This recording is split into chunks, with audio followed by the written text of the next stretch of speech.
The pen felt heavier than it should have, like it weighed 10 pounds instead of 10 grams. My fingers wouldn't stop shaking. Not the cute, nervous kind of shaking either, the kind where your heartbeat crawls up your throat and sits there, choking you. I stared down at the paper in front of me. White, thick, official, expensive looking. My name printed in bold black ink at the top. Emily Carter. Right under it, a number that didn't even look real. $47 million. $47 million. I blinked. Once. Twice. Still there. Still mine. For a second, the whole room went quiet, like the world had muted itself just for me. Then, laughter. Loud, sharp, familiar. Coming from downstairs. My family. I slowly lifted my head, staring at the bedroom door like it might burst open. More laughter. My mom's voice floated up the staircase. "Oh, please, don't ask Emily to calculate anything," she said. "You know numbers aren't her thing." More laughing. Someone slapped the table. My brother added, "She still uses her fingers to count. I'm serious." Even more laughing. My chest tightened. It was such a normal sound. So normal it almost hurt more, like this was just another Tuesday. I looked back down at the check. $47 million. And downstairs, they still thought I was stupid. I let out a small breath. Half laugh, half disbelief. If someone walked into this room right now, they'd think I'd just robbed a bank. But no, this was perfectly legal, perfectly earned, perfectly mine. And the people downstairs, they'd probably ask me if I needed help spelling my own name. I folded the paper carefully. Once, twice, like it was fragile glass, then slipped it back inside the envelope. My reflection caught in the mirror across the room. Same messy ponytail, same oversized hoodie, same quiet girl they'd always ignored. Nothing about me looked like someone who just signed away a multi-million-dollar deal. I almost smiled. Almost. Because the funny part, this bedroom still looked exactly like it did when I was 16. Same peeling lavender paint, same cheap desk, same tiny window facing the neighbor's brick wall. Like time had frozen me here. Like I never grew up. Like I never left. To them, I hadn't. To them, I was still the dumb one. God, I hated that phrase. They never said it mean. That was the worst part. It was always wrapped in jokes, smiles, playful teasing. Emily's not book smart. She's more emotional. She tries her best. Tries. Like I was a toddler learning to walk, not a grown woman. Downstairs, a chair scraped loudly. My aunt's voice chimed in. "So what's Emily doing these days anyway?" Silence. Then my dad laughed. "Oh, you know her. Still figuring life out." Figuring life out. Like I'd been wandering in circles for years. Like I was lost. I felt something cold settle in my stomach. Not sadness. Not anymore. Just distance. Like I was listening to strangers talk about some random girl. Not me. They kept going. "I told her brother she should just work something simple," Mom said. "Nothing stressful. She gets overwhelmed easily." I stared at the ceiling. Overwhelmed? If only they knew. If only they had any idea what the last 3 years actually looked like. The 3 a.m. coffee cups, the cheap laptops overheating, the nights I fell asleep on the keyboard. The rejections, the emails, the contracts, the meetings, the risks, the fear. The moment I almost quit. The moment I didn't. They didn't see any of it because nobody ever looked long enough to notice. To them, I was background noise, wallpaper, furniture, safe to ignore, safe to underestimate. I walked toward the door slowly. Envelope clutched against my chest. Each step creaked like it was announcing me. I paused at the top of the stairs. From here, I could see the living room. Everyone gathered around the table. Food everywhere. My brother explaining something loudly with his hands. Dad nodding like he was listening to a genius. Mom smiling proudly. And me? My empty chair tucked into the corner. like an afterthought, like they forgot I existed. My mom suddenly said, "Honestly, I just worry about Emily. What's she gonna do without us?" My aunt sighed. "Yeah, poor thing. Poor. If only they knew how funny that word was right now." I looked down at the envelope again. My name staring back at me. $47 million. Enough to buy this house, this whole street, maybe this whole neighborhood. And still, down there, I was the family joke, the failure, the girl who couldn't even handle life. A strange calm washed over me. Not anger, not revenge, something quieter, sharper, like clarity. Because for the first time, I wasn't hurt by it. I wasn't embarrassed. I wasn't trying to prove anything. I was just watching, observing, like a scientist studying a broken machine. They thought they knew me. They thought they'd already written my story. But they had no idea what I'd been doing in the dark. No idea what I'd built. No idea what that envelope meant. I slid it into my hoodie pocket, took one slow breath, and whispered to myself, "They have no idea what I did to earn this." Then I started walking down the stairs.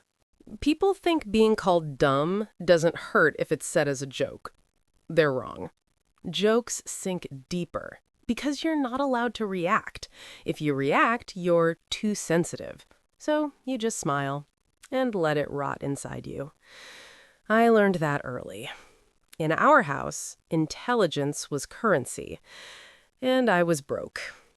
My brother won science fairs. My sister got straight A's. Their certificates covered the fridge like trophies. Mine?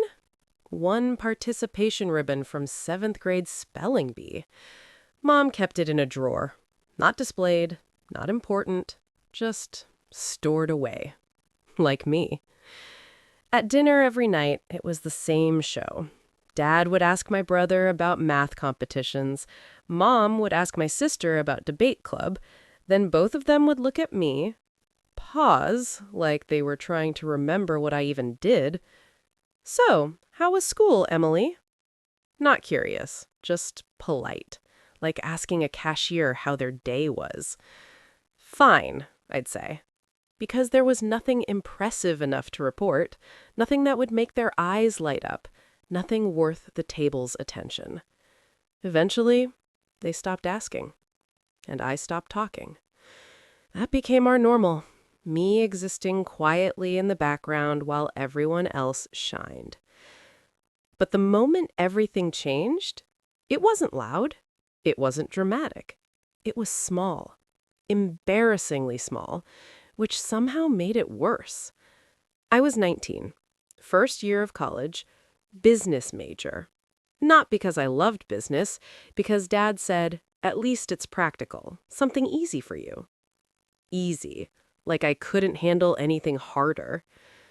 One afternoon, I came home early for the weekend. The house smelled like coffee and printer ink. Dad and Mom were at the dining table, covered in papers. Bills, documents, bank statements. They stopped talking when I walked in. That should have been my first clue. "Hey," I said softly. Dad forced a smile. "Emily, perfect timing. Come sit." I sat down. Mom slid a paper toward me and handed me a pen. "Just sign here, sweetie." I blinked. "What is it?" "Nothing complicated," Dad said quickly. "Just some loan paperwork, family stuff." "Loan?" My stomach tightened. "Why do you need my signature?" Mom laughed lightly. "Relax, it's just a cosign. Your father's business needs a little boost. Banks like multiple names." I scanned the page. Legal words, tiny text, numbers everywhere. I didn't fully understand it, but I understood one thing. It was debt. A lot of debt. "I don't know," I whispered. Dad's voice changed, sharper. "Emily, don't start. It's not like you have anything to lose. Your credit score barely matters anyway." Barely matters. Like my life had no financial weight. Like I was disposable. Mom added, We wouldn't ask if it wasn't important. Don't be dramatic. Dramatic. My throat felt tight. I wanted to ask more questions, but both of them were staring at me like I was being difficult, like I was the problem, like always. So, I signed. Just like that. Pen scratching across paper. My name. Emily Carter. I remember thinking, at least I'm helping somehow. At least I'm useful for once. God, I was so stupid. 3 months later, my phone exploded with calls. Unknown numbers, banks, collections, emails with red warnings, payment overdue, legal action, final notice. Dad's business deal had collapsed. The loan defaulted, and guess whose name was tied to everything? Mine. Not my brother, not my sister. Mine. The dumb one, the easiest one to use. I confronted them that night, shaking, crying. Why didn't you tell me it was risky? Dad sighed like I was annoying him. It's just bad luck. Stop panicking. Mom waved her hand. You're overreacting. Families help each other. Help. Right. My credit was destroyed. My scholarship got flagged. I couldn't even rent an apartment with issues. And they called it help. That night, something inside me didn't break. It froze, like ice sliding into my veins. I stopped arguing, stopped crying, stopped expecting fairness, because suddenly, everything was clear. I wasn't their daughter. I was their backup plan, their safety net, their easiest sacrifice. The dumb one was useful after all, just not in the way I hoped. So, I packed a bag, didn't tell anyone, didn't leave a note. At 3 a.m., I walked out of that house quietly. No drama, no tears, just cold air and streetlights. They probably thought I ran away because I couldn't handle adulthood, because life was too hard for me. Let them think that. Because the truth? I wasn't running. I was done asking for a seat at their table. If they thought I was useless, fine. I'd disappear and build something where nobody could touch my name ever again. No cosigns, no permissions, no dependents. Just me. Alone. Starting from zero. And 3 years later, when a black car pulled up outside my tiny apartment and a man in a suit stepped out holding a folder with my name on it, I realized something. Maybe being ignored was the best thing that ever happened to me. Because while they were busy underestimating me, I was quietly becoming dangerous. But they still didn't know that. Not yet. And now I was back in their house, smiling at dinner, acting small again. Because sometimes the best traps only work when everyone thinks you're harmless. Coming back home was supposed to be temporary. Just until you figure things out, Mom had said on the phone. That fake, gentle voice. The one she used when talking to someone she pitied. I almost laughed when she said it. Figure things out. If only she knew. Still, I came back. Not because I needed them, because they needed me. They just didn't know it yet. The house hadn't changed. Same beige walls, same old couch with the rip near the armrest, same clock that ticked way too loud at night. It was like time got stuck here, like this place refused to grow. Kind of like how they saw me. Mom put my bags down and sighed. You can use the storage room. Your sister needs her space for work calls. Storage room. Not my old bedroom, not even the guest room. The storage room. I nodded like it didn't matter, like it didn't sting. Boxes of Christmas decorations and broken fans surrounded my mattress on the floor. There wasn't even a proper window, just a tiny square vent near the ceiling. I lay there that first night staring at it, listening to everyone laugh upstairs. Same as always. Nothing changes, huh? The next morning at breakfast, the show started again. Dad reading the newspaper, brother scrolling on his phone, Mom cooking eggs. I poured myself coffee quietly. "So," Dad said without looking at me, "have you found a real job yet?" Real job. I stirred my cup slowly. "I'm working on something." My brother snorted. "Let me guess, another project?" Air quotes. He loved those. Mom smiled sympathetically. "Emily, sweetheart, you don't have to dream so big. Something simple is okay. Receptionist, clerk, less pressure for you." Less pressure. Like I'd collapse if life got hard. I just nodded. Let them talk. Let them think I still couldn't survive on my own. Because every time they underestimated me, they gave me more control. Later that afternoon, I noticed something new. Stacks of unopened bills on the counter. Red stamps, final notices. Dad thought I didn't see him shoving them into a drawer when guests came over, but I did. I saw everything now. The late-night arguments, the whispers about the mortgage, Mom selling her jewelry online, my brother complaining about his credit cards. They weren't thriving. They were sinking. Slowly, desperately, and somehow they still thought I was the failure. It almost felt ironic. That night, relatives came over. Dinner turned into a small family gathering. Too many voices, too much noise. I stayed quiet like always. Invisible Emily, safe Emily, easy to ignore Emily. Then my uncle asked, "So what does she do again?" Dad chuckled. "We're still trying to figure that out." Everyone laughed. My cousin added, "Maybe she's secretly a millionaire." More laughter. Someone actually patted my shoulder. "Don't worry, you'll find your talent someday." My hand tightened around my fork. For a second, old me would have cried, excused herself to the bathroom, hated herself. But now, I just watched them. Memorized faces, voices, who laughed the loudest, who pitied me, who ignored me. Because information is power, and I was collecting it like evidence. Later that night, back in the storage room, my phone buzzed. Email notification. Then another, then another. Subject lines: transfer confirmation, acquisition agreement signed, funds scheduled. I stared at the screen glowing in the dark. So many zeros, it almost looked fake. Lawyers calling me Ms. Carter, executives thanking me, people who actually respected me. Upstairs, Dad shouted at Mom about money again.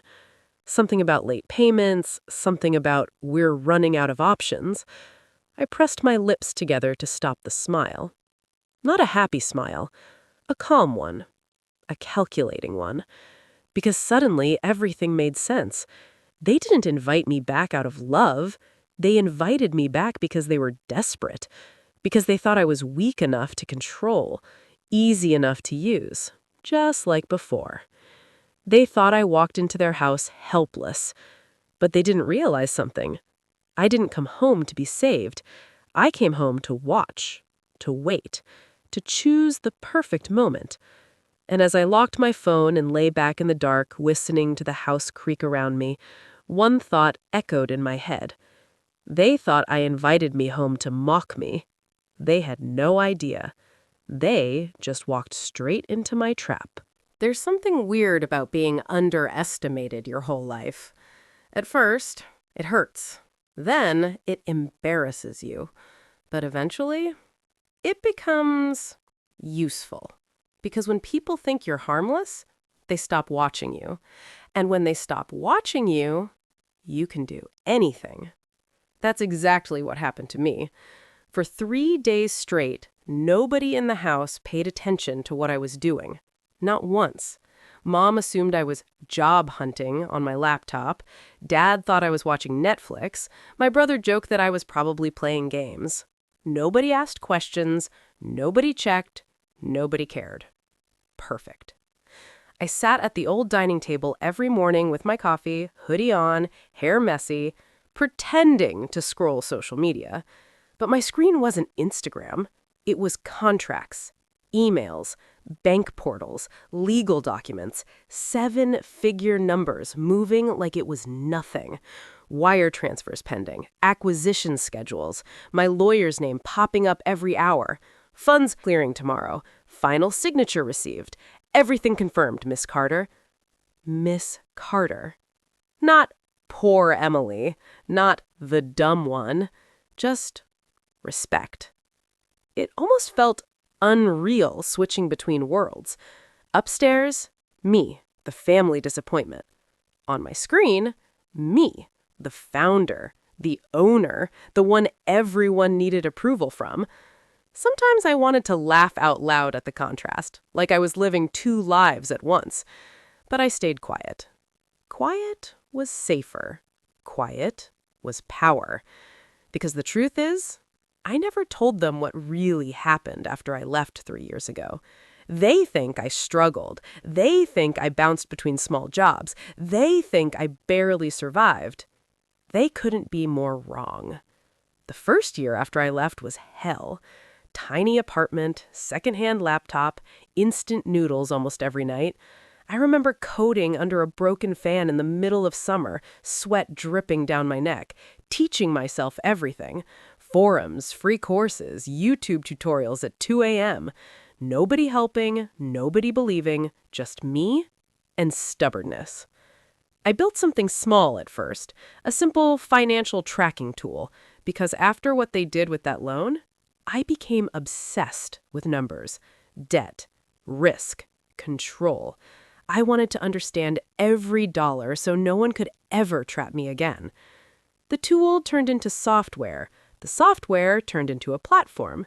Then one day, users started growing. Fast. Way too fast. Strangers emailing me, investors calling, companies asking to partner. I thought it was a scam at first. Who would want something I made? I was the dumb one, remember? But numbers don't lie. Traffic doubled, then tripled, then exploded. And 3 months ago, a major corporation offered to buy everything. Full acquisition, all cash, $47 million. When they first said the number, I actually laughed. I thought they misplaced a decimal. They didn't. And here's the part nobody knows. Not my parents, not my siblings, not anyone. I already signed the deal. Last week. The money already cleared. It wasn't potential. It wasn't maybe. It was sitting safely in my account. Real, untouchable, mine. So when Dad complained at dinner that night, we might have to refinance the house. Things are tight. I had to bite my tongue to stop myself from smiling. Tight? If he knew who was sitting across from him, if he knew the useless daughter technically had enough money to buy this house 10 times over, he'd choke on his food. And that's when the idea hit me. Not revenge, not screaming, something better. Control. Because for the first time in my life, they needed something, and I didn't. The power balance had quietly flipped. They just hadn't realized it yet. I looked around the table. Mom calculating grocery coupons, Dad stressed, my brother checking overdue bills on his phone. All of them drowning. All of them still thinking I was the weakest person in the room. I felt strangely calm, like a chess player watching opponents move their pieces straight into danger. They thought I came home defeated. They thought they were still above me. They had no idea I'd already won the game. I just hadn't flipped the board yet. So I checked my bank app one more time. $47 million. Confirmed, cleared, available. Then I locked my phone, slid it into my pocket, and looked at my family laughing at some dumb joke. And I made a decision. Tomorrow night, at dinner, I was finally going to tell them the truth. And nothing in this house was ever going to feel the same again. Sunday dinners were always loud. Too loud. Too many plates clinking, too many fake laughs, too many conversations stepping over each other. The kind of noise that makes you feel small, invisible. Perfect for them, perfect for the dumb one. Relatives filled the house again. Aunties in the kitchen, uncles arguing about politics, my brother bragging about some promotion that sounded way bigger than it actually was, Mom showing off the good plates like we were royalty, and me setting the table, like always. Funny how fast families lock you into a role. You could become a whole different person, and they'd still hand you the forks. I slipped the large white envelope into my hoodie pocket before anyone noticed. It felt heavier than it should. Not because of the paper, because of what it meant. Tonight was the night. Not revenge, not drama, just truth. Raw and simple. Dinner started. Plates passed around. Rice, chicken, salad. Normal. Painfully normal. Then it happened. Like clockwork. My uncle leaned back and asked, "So, Emily, what are you doing these days?" There it was, the spotlight, the joke setup. Dad didn't even let me answer. He laughed first. Oh, you know her, still figuring life out. The table chuckled. My brother smirked. She's probably got some secret hobby career. Mom added softly, "We just hope she finds something stable soon. Life's hard when you're not academically gifted." Academically gifted, translation, not smart. A few cousins laughed. Someone actually said, "Poor Emily." Poor Emily. I stared down at my plate, counted to 3. Old me would have stayed quiet. Old me would have swallowed it. Old me would have smiled. But old me didn't exist anymore. I gently put my fork down. The tiny clink of metal against ceramic somehow cut through all the noise. "I actually do have something to show you guys," I said calmly. Nobody noticed the seriousness in my voice. Dad waved lazily, "As long as it's not another idea." More laughter. I reached into my pocket, pulled out the envelope, slid it across the table. It stopped right in front of him. "What's this?" he asked. "Just open it." He sighed like I was wasting his time, tore it open casually, pulled the papers out. At first, his expression didn't change. Then his eyes slowed, reading, rereading. His smile faded. Mom leaned closer. "What is it?" He didn't answer. My brother grabbed the papers. "Acquisition agreement, founder." He frowned. Then he saw the number, and he went quiet. Dead quiet. 47 million? The room froze, like someone hit pause on the world. My aunt left nervously. "What joke is this?" "It's not a joke," I said. My voice didn't shake. Not even a little. "I sold my company last week." Silence. Pure, heavy silence. Dad stared at me like he didn't recognize my face. "You what?" "I built a financial software platform. A corporation bought it. That's the check copy." Mom blinked rapidly. "Emily, sweetheart, that's not funny." "It cleared yesterday," I added. My brother pulled out his phone calculator like he didn't trust his eyes. He kept typing the number again and again, like it might shrink. It didn't. Suddenly, everyone was talking at once. "Wait, you built a company? Since when? How? Why didn't you tell us?" Why didn't you tell us? I almost laughed. 3 years of silence, and now they wanted explanations? Dad's voice changed completely. Soft, careful. "We're family, Emily. You should have come to us. We could have helped." Helped, that word again. Mom touched my arm. "This changes everything. We don't have to worry about the house anymore. Maybe you can invest in your father's business." My brother grinned. "Yeah, we could all grow together." Grow together? Now? Now we're together? I slowly pulled my arm away, and that's when I said it. Calm, cold, clear. No. The whole table stopped. "But we're your parents," Mom whispered. I tilted my head slightly. "And when my credit got destroyed because of your loan, where were you?" No one spoke.